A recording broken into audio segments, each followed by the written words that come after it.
वसुंधरा जी हम सब की वरिष्ठ नेता हैं। राजस्थान की 2 बार मुख्यमंत्री रही हैं, भारतीय जनता पार्टी की 2 बार अध्यक्ष रही हैं। उनके लिए इस तरह का गैर जिम्मेदाराना बयान केवल अपने राजनीतिक हित के लिए और अपने विरोधियों को, अपने ही दल में अपने विरोधियों को जो है को मैसेज देने के लिए इस तरह का बयान देना, मैं चाहूँगा कि अशोक गहलोत साहब खुलासे के साथ में ये बात कहें कि कब, कहाँ और किस तरह से उनका सहयोग किया गया था।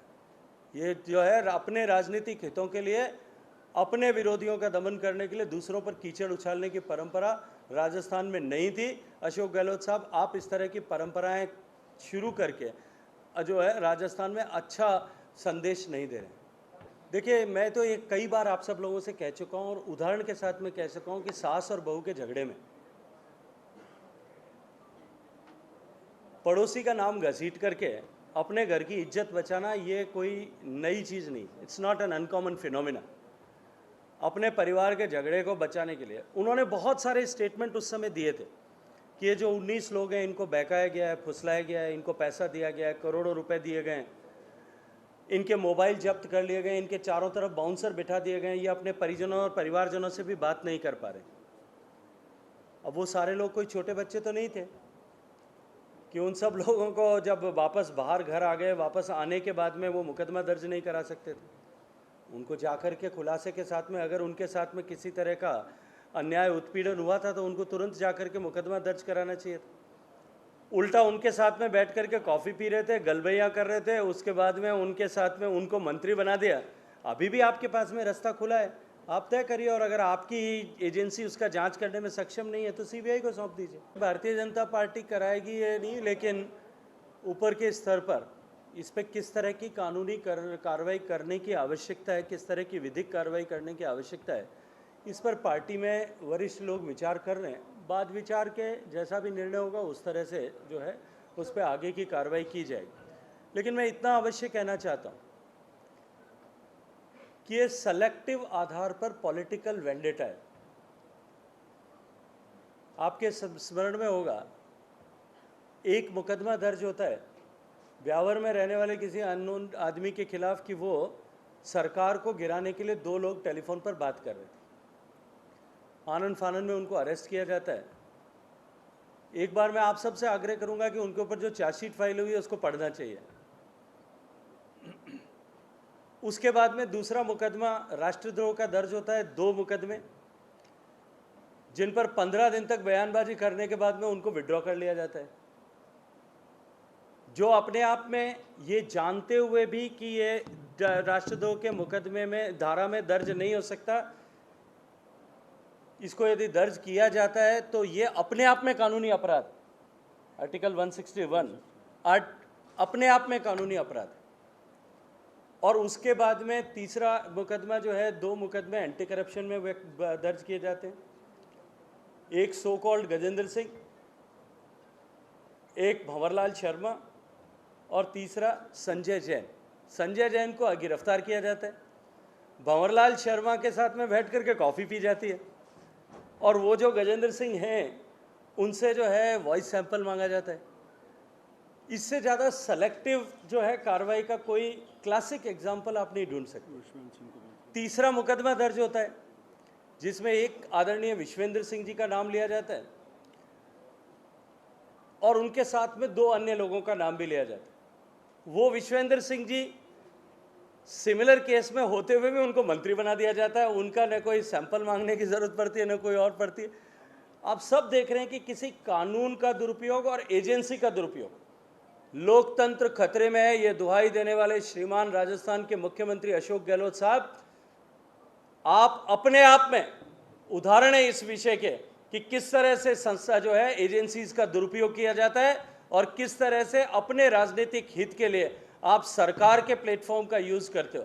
राहत शिविर के नाम पर पॉलिटिकल भाषण देकर के आप जनता को गुमराह करने के कितने भी प्रयास करें, लेकिन राजस्थान की जनता ये मानस बना चुकी है और अब की बार कांग्रेस पार्टी को हाशिए पर समेट करके छोड़ने वाली है। कल जो उन्होंने बयान दिया था, मुझे लगता है माननीय अरुण जी ने उसके ऊपर विस्तार से आप सबके सामने विषय रखा होगा।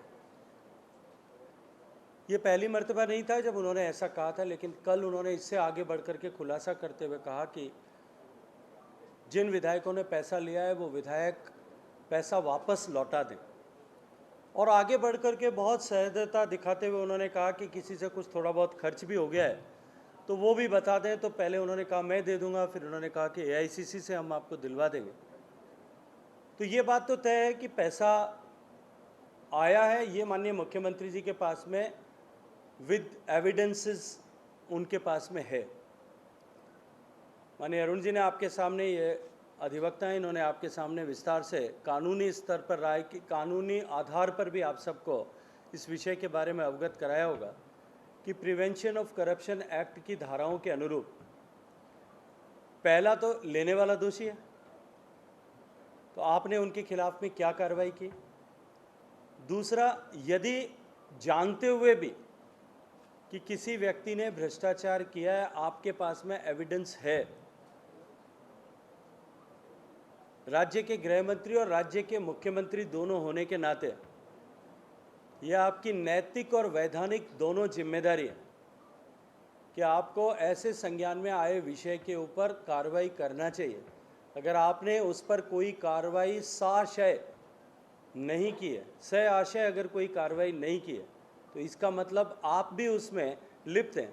और जो कानून की धारा IPC की 120B 112 में भी 120 में भी अबेटमेंट में आ जाएगा। तो abatement as per the section 12 of the pollution control act, corruption of prevention act और 120B ऑफ IPC, इन दोनों के खिलाफ, उनके खिलाफ भी मुझे लगता है कि संज्ञेय अपराध बनता है। सर, जो है विषय महत्वपूर्ण ये है कि उदयपुर में कन्हैयालाल टेलर की दुर्दांत हत्या हो जाने के बावजूद भी इस तरह की घटनाओं को लेकर के सरकार की किस तरह का कार्यशैली है, रवैया है। विषय महत्वपूर्ण यह है कि उस मुकदमे को दर्ज करने के में 24 घंटे से ज़्यादा समय लगा। इसलिए पहला कार्रवाई जो है वो उन अधिकारियों के विरुद्ध होनी चाहिए जिन्होंने, और उनकी जवाबदेही तय होनी चाहिए कि जिन्होंने उस मुकदमे को दर्ज करने में 24 घंटे लगाए हैं।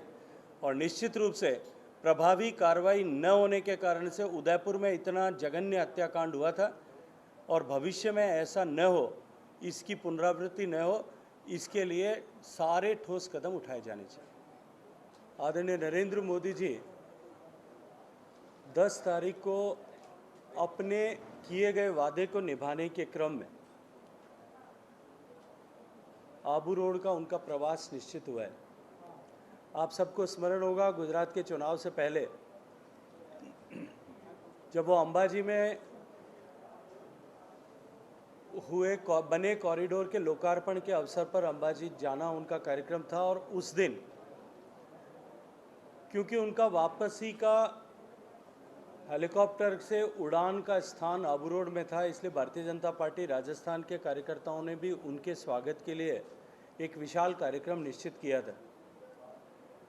लेकिन समय से कुछ विलंब हो जाने के चलते रात को 10 बजे बाद जब वो वहाँ पहुँचे तो नियम और मर्यादाओं का पालन करते हुए उन्होंने कहा कि मैं नियमों से बंधा हूँ और 10 बजे बाद माइक का उपयोग नहीं कर पाऊँगा। उन्होंने, आप सबको स्मरण होगा, दंडवत प्रणाम करके और सबसे, आबू रोड और सिरोही की जनता से माफ़ी मांगी थी कि मैं शीघ्र ही आज की इस कमी की पूर्ति के लिए आप सब लोगों के बीच में आऊँगा। हम भारतीय जनता पार्टी के सभी राजस्थान के कार्यकर्ता सौभाग्यशाली हैं कि 10 तारीख को माननीय प्रधानमंत्री जी का प्रवास हमें मिला है। उसके साथ साथ में नाथद्वारा में दर्शन और उस क्षेत्र में हुई अनेक सरकारी योजनाओं के शिलान्यास और लोकार्पण का कार्यक्रम भी रहेगा। जिस तरह का उत्साह भारतीय जनता पार्टी के कार्यकर्ताओं में माननीय प्रधानमंत्री जी के इस प्रवास को लेकर है, आबू रोड में होने वाले उस कार्यक्रम में हजारों की संख्या में उपस्थित होकर के लोग अपने प्रिय नेता आदरणीय नरेंद्र मोदी जी के मार्गदर्शन को प्राप्त करने वाले हैं। मित्र, केवल PFI नहीं, जो भारत की शांति व्यवस्था, सौहार्द बिगाड़ने,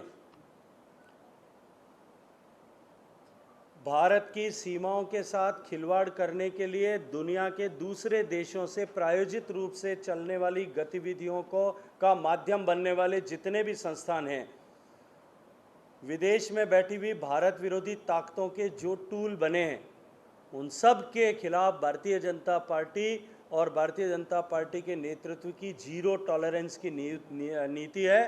हम एक क्षण भी गंवाए बिना उनके खिलाफ जितने कठोर कानून बना करके या कानूनों में कार्रवाई की जा सकती है वो सब करना हमारी प्राथमिकता है और जिम्मेदारी भी। Welcome to K-Mall, a premium project by Kaleen Group. K-Mall is in the heart of Kolkata's electronic, garment and lifestyle hub, Khidirpur. K-Mall, which is designed as a world-class mall, is the outcome of endless effort of our experts, combined with modern superb techniques and new age design. Book now